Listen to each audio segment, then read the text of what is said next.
Siekdami išgyti, kelkite savo mažus tikslus. Traumų sukeltos fizinės problemos ir skausmas gali būti pražūtingi laimiai. Teko kalbėtis su Glenu Korniu, pasaulinės klasės enduro motokroso čempionu ir šios srities žinovu.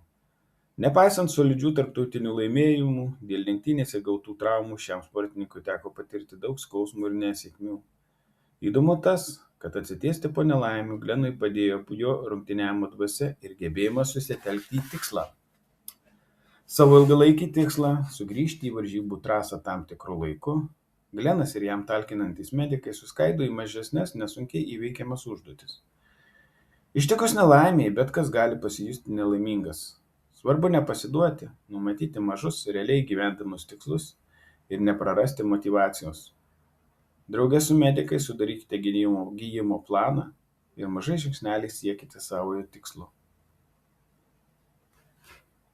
Ypač sunkiomis dienomis, kai manau, kad tikrai nebeištversiu, aš primenu savo, kad lig šiol man pavyko išgyventi absoliučiai visas likimo skirtas blogas dienas. Vinis Genovezis.